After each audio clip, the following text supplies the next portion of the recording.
noches, muy bienvenidos a esta edición del 7 de enero del 2020. Vamos retrasados, feliz año, no obstante, vamos retrasados, felices Reyes.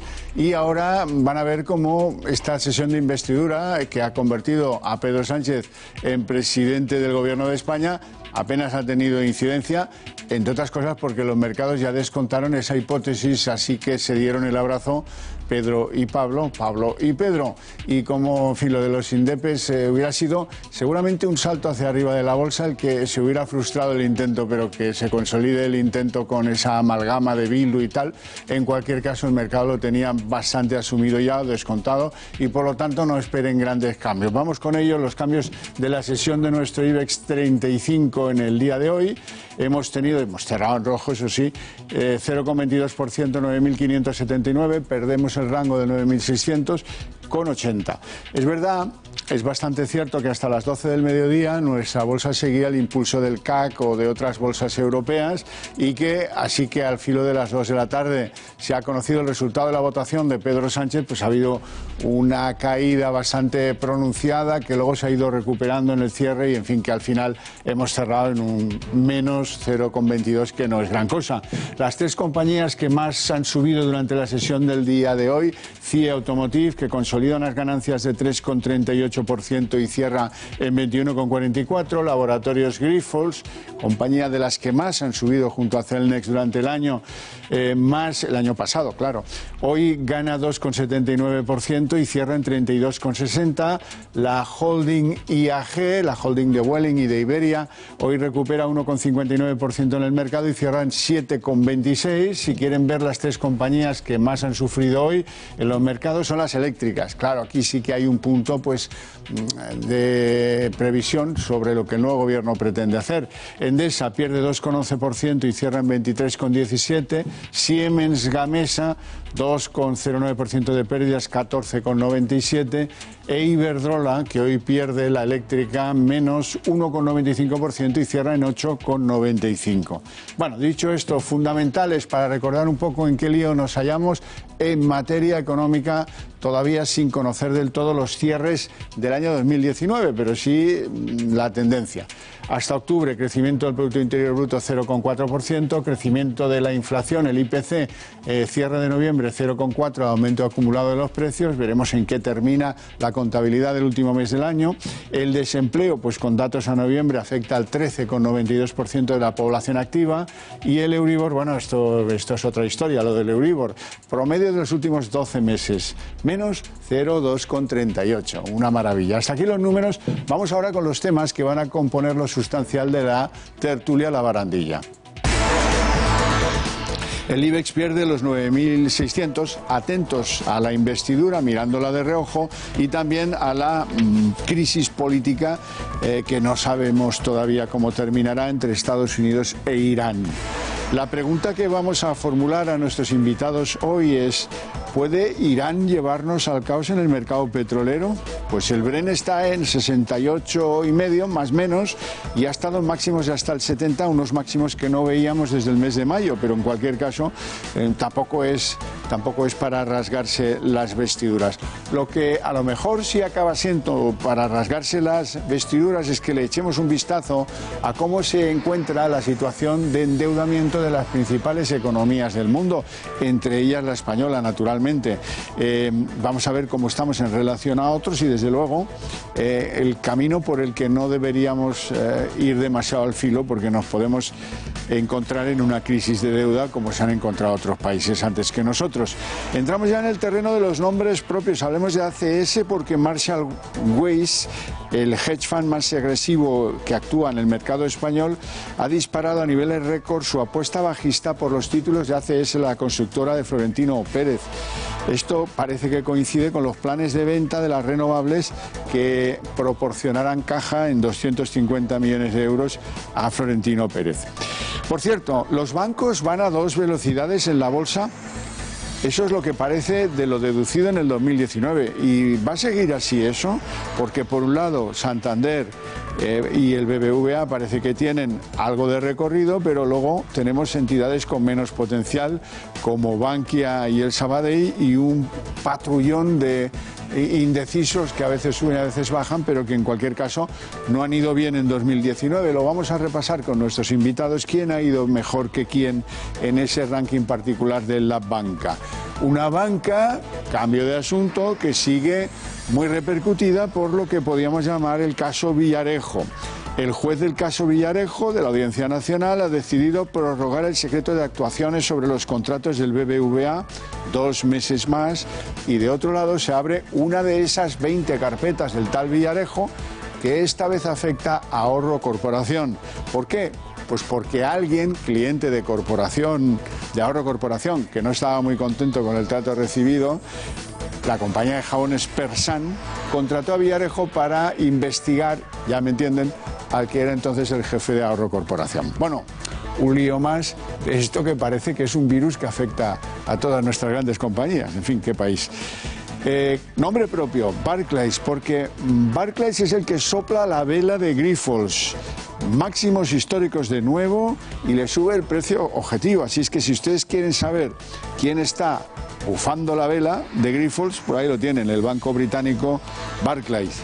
¿Quién bufa la vela del sector del ladrillo en España? Carlos Slim, el todopoderoso millonario mexicano que entra en la promotora cotizada Coavit, ha comprado un 3%. Sí, bueno, no es mucho, pero es que el millonario mexicano está muy fuerte en el ladrillo aquí, con posiciones en FCC, en Realia, en fin, que hay que interpretar cuáles son los movimientos estratégicos de Slim. Por cierto, movimientos fáciles de interpretar, los del presidente de SEAT, Luca Di Meo. Luca Di Meo ha dejado hoy de ser presidente de SEAT, el primer día hábil después de las vacaciones de Navidad. ¿Y por qué? Se preguntarán. ¿Lo hacía bien en SEAT? Sí, lo hacía bien en SEAT. Lo hacía tan bien que aspira a dirigir Renault. Ese es el secreto a voces. Pero bueno, para eso están ustedes ahí, para ser informados antes. Los alquileres atisban las primeras bajadas de precio en un año clave para la vivienda en España, según parece. Y el último de los asuntos que trataremos hoy es que las constructoras públicas chinas, esto es propiedad del Estado, resulta que están utilizando a constructoras españolas como abremercados o como abrepuertas para su implantación en América Latina, para conseguir grandes contratos de obra pública, en fin, hidroeléctrica o, en fin, del carácter que sea, utilizan asociaciones con constructoras españolas.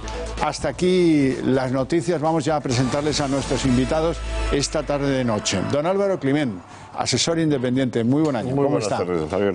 No es eso, ¿eh? Yo no he dicho, ¿está usted de buen año? No se lo he dicho. Le he deseado un buen año, que es distinto. Don José Luis Fernández Santillana. Feliz año. Feliz año. Voy a andarme con cuidado porque después de Navidades, kilitos de más, turrones, en fin, tantas cosas. ¿Alfajores o polvorones? Alfajores. Ah, mira. Las dos. Las dos, ¿no? Fíjate. ¿Qué entorno tengo hoy aquí? Madre mía, miedo me da.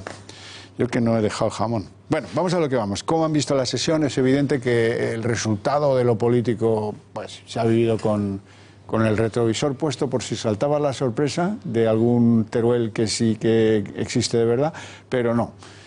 No, yo creo que está más que atado. Es decir, el mercado de alguna manera ya había descontado de que los votos del 167 y 165 se iban a cumplir. Ha habido un pequeño movimiento en el momento en que se ha conocido, pero se ha recuperado prácticamente a lo largo de la tarde.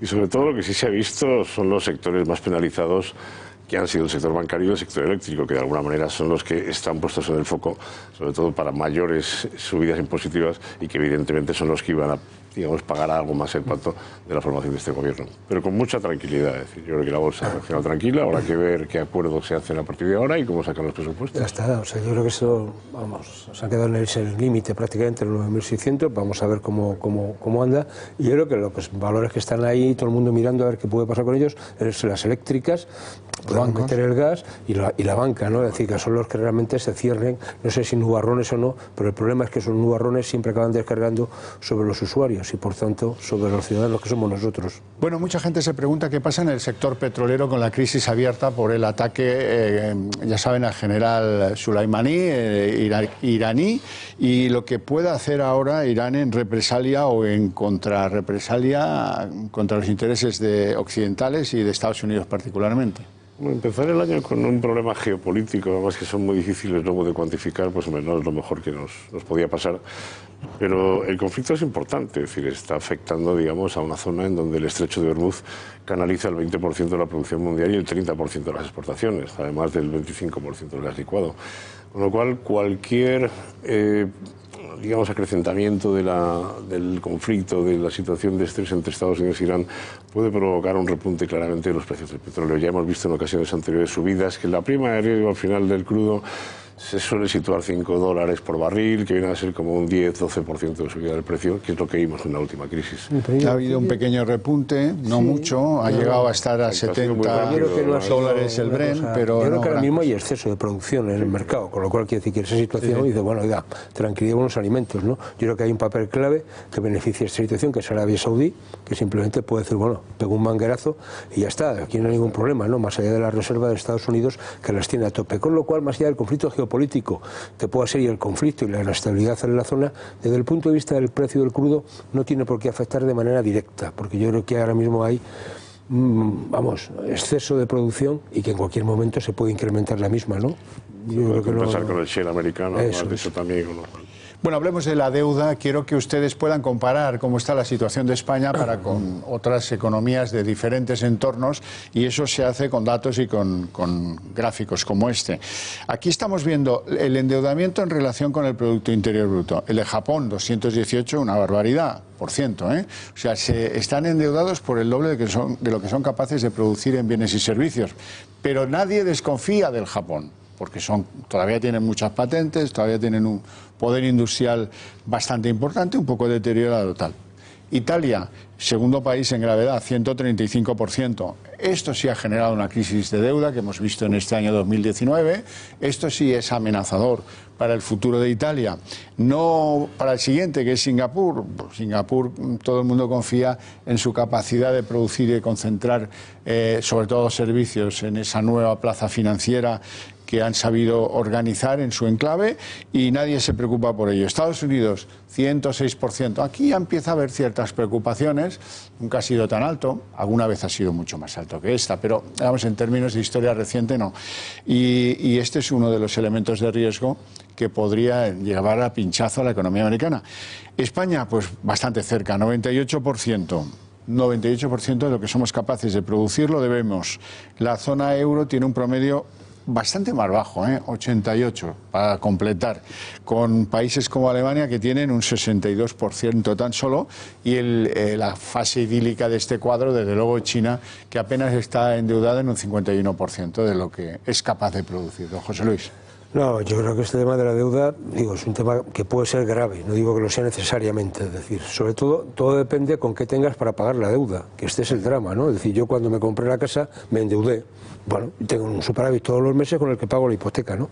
Si no tuviese, me quedaría sin casa y me quedaría sin nada, ¿no? Este es el gran drama, ¿no? Es decir, que hay niveles a partir de ahí de los cuales hay que plantearse. Yo creo que lo que realmente es preocupante es que en la zona euro, es decir, teóricamente lo que dicen los acuerdos de estabilidad es que la deuda no debería superar el 60%, y Alemania, que es el paraíso, está por encima de. Es decir, que en términos de deuda pública, es decir, pocos países europeos están cumpliendo con el objetivo que está previsto. Yo creo que el foco está puesto en el déficit y, por tanto, diciendo, señores, ahora mismo yo creo que el único país que está todavía siendo supervisado y mirado con lupa es España, porque Grecia ya salió de este tipo de situaciones. Me parece que eso es lo que es realmente preocupante. Si el déficit se despaga y al final tú tienes que afrontar esos pagos generando más deuda, hay un momento en que no puedes pagar. Más allá que juegues ahora a cambiar deuda a largo plazo por deuda a corto, deuda con tipo de interés más alto, a deuda con interés más bajo. Pero ojo, que si la política del Banco Central Europeo es dejar de comprar y es incrementar los tipos, se nos viene una broma encima de mucho cuidado, porque la partida más importante de nuestros presupuestos son el servicio de la deuda. El paro y el servicio de la deuda, sí. No, evidentemente yo creo que has tocado los problemas fundamentales ahora mismo a los que nos enfrentamos, sobre todo en 2020, es decir, el déficit y precisamente el control de la deuda. En la medida en que los tipos de interés de momento, y vamos a ver qué dice Christine Lagarde y cuáles van a ser las nuevas premisas del año 2020 con la nueva presidencia, si vemos algún tipo de tensión precisamente en las compras de deuda, vemos algún tipo de tensión en los tipos, podemos encontrar un problema de repago importante. Y de hecho, en los números que estamos viendo y que se van publicando, los gastos siguen creciendo por encima de los ingresos, con lo cual el déficit que vamos acumulando sigue siendo todavía superior. Por eso, queridos, yo considero que es nuestra obligación hablar de esto y que la gente esté perfectamente enterada de lo que no se va a poder hacer y de lo que conviene hacer para el bien de todos en general. No, pero fíjense, o sea, que es que lo que nos está diciendo la gente de la Comisión Europea es, oiga, señores, ustedes no pueden incrementar el gasto más allá de un 0,9%. Es decir, que no incrementen más. Y la broma que había el otro día, por ejemplo, esta política de tipo de interés bajos, lo que está haciendo es que los intereses que genera la renta del capital han caído en picado y, por tanto, la propia recaudación por esta vía cae. Y ahora se va a penalizar más con los avisos que decimos, luego la gente va a gastar el dinero en pipas. Desde luego no lo va a meter en la hucha. ¿Qué está pasando, don Álvaro Climent, con ACS? Porque la constructora de Florentino Pérez parece que tiene dentro una especie de virus interno raro. Se llama Marshall Wace y es un hedge fund de los más activos que hay en la bolsa española. Está jugando a posiciones bajistas dentro de ACS y en el fondo lo que hace es estar conduciendo el título. Y eso se produce en un momento en el que los de Florentino Pérez han decidido aliviarse de temas renovables y hacer caja con ellos. A ver, la posición de Marshall Wace yo creo que es anterior a este anuncio, es decir, no coincide en el tiempo. Lo que pasa es que estas posiciones cortas se van publicando con cierta posterioridad y seguramente venga de finales de verano. En cualquier caso son 70, 80 millones de posición, tampoco es tanto. Si nos miramos el volumen diario medio de ACS, está en torno a los 30, 40 millones diarios, es decir, que son 3, 4 días de negociación. Tampoco es tan preocupante. Yo creo que detrás de todo esto, más que la propia ACS, la compañía va bien, los números van muy bien, las plusvalías generadas por la venta de la fotovoltaica van a ser 250 millones, que es un 30% del beneficio de este año. Quizás sea más todo el vínculo con Atlantia y todo lo que está pasando en Italia con el tema de las concesiones de autoestrada. Es decir, si realmente al final se revocan esas concesiones, de alguna manera o indirectamente puede afectar a Vertis, puede afectar a CS y podría afectar a Celnex. Porque no nos olvidemos que Atlantia tiene una serie de participaciones ahí interesantes. Yo creo que está eso más detrás, precisamente, de la situación de ACS y de este corte de Marshall Wace, que probablemente de la propia situación de la... Bueno, seguramente es posible, ¿no? Pero bueno, normalmente la posición que tiene, yo creo que ha ido incrementándola ligeramente, ¿no? Desde que entró del 0,5 ahora debe estar por en torno al 0,8, si no llega al 1%, es decir, ahí está jugando. Bueno, mantiene, digamos, a mí me recuerda esto cuando yo estudio lo de las matrices, ¿no? Lo del rango de una matriz que era el menor no nulo que mayor lo tenga, ¿no? Pues este es el que más tiene de los que menos tienen, simplemente, es decir, en esta situación, ¿no? Bueno, yo creo que es una posición simplemente estratégica y reforzar esa situación, más allá de que si caen unas pesetillas o en este caso unos euros.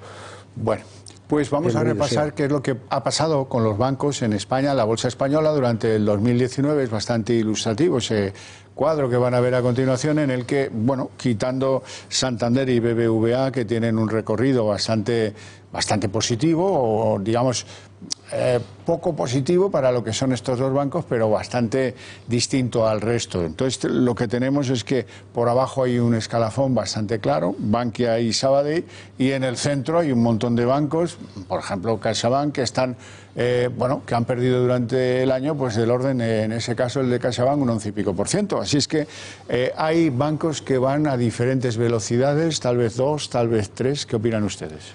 Yo creo que se ha cumplido un poco el patrón de lo que decíamos a lo largo del año pasado. Es decir, aquellos bancos con mayor diversificación y menos peso específico en el mercado local, en este caso el español, se han visto beneficiados claramente contra el resto. Es decir, la exposición en el mercado local, con la desaceleración que hemos visto, y evidentemente con todas las exigencias que nos ha metido la Comisión Europea, precisamente en requerimientos de capital, ha penalizado a muchos bancos.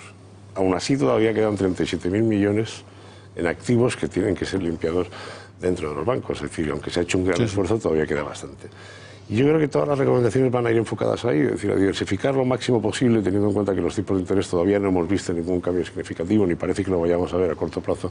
Van a ir más hacia ese tipo de bancos que tienen un colchón, digamos, un poquito más seguro que aquellos que tienen todo el negocio concentrado en España. Y de hecho, de los dos grandes bancos, Santander y BBV, que aparecen en las carteras, luego aparecen los pequeños, que son Liberbank y Unicaja, con potenciales de más del 20%, pero porque están sujetos más a un proceso de especulación de operaciones corporativas para este año. Tiene cierta lógica. Los demás están todos cotizando en su precio, alguno con alguna ligera prima, es decir, tiene todo el sentido que dentro de las carteras este año pues se pongan bancos como Santander. Sí, pero son velocidades muy distintas. Sí, no, pero muy distintas, pero yo creo que tiene que ver mucho precisamente dónde dónde se tiene el beneficio, ¿no? Es decir, los dos grandes bancos, Santander y BBVA, la gran parte de ese beneficio lo sacan fuera, es decir, no es debido a la cartera que tienen aquí en España, ¿no? Mientras que los otros están de carácter mucho más local, más allá de que alguno de los que se ha quedado por ahí en la, digamos, en la estacada, algún negocio en el Reino Unido le fracasó, ¿no? Entonces me parece que esta es la cuestión. Y yo creo que está penduleando sobre todo este tema, el famoso tema de las fusiones bancarias, ¿no? Y yo creo que todo el mundo se está mirando y todo el mundo se está posicionando. Hay dos peritas por ahí que ha citado Álvaro. Vamos a ver qué pasa con Bankia después de este nuevo gobierno, si se privatiza o no, o se convierte en una banca pública, como se ha planteado desde algún sitio. Eso puede alterar un poco el equilibrio de fuerzas. Bueno, vamos a ver. Lo que es preocupante es el tema de Caixa, que quiere consolidarse como el tercero y no parece, ¿no? No parece, no parece. Por acabar con el panorama bancario y otro asunto que también pulula por ahí desde buena parte del año 2019 y que se proyectará seguro por lo menos el 20 y a lo mejor algún año más porque los trabajos de la justicia son lentos, es el caso Villarejo.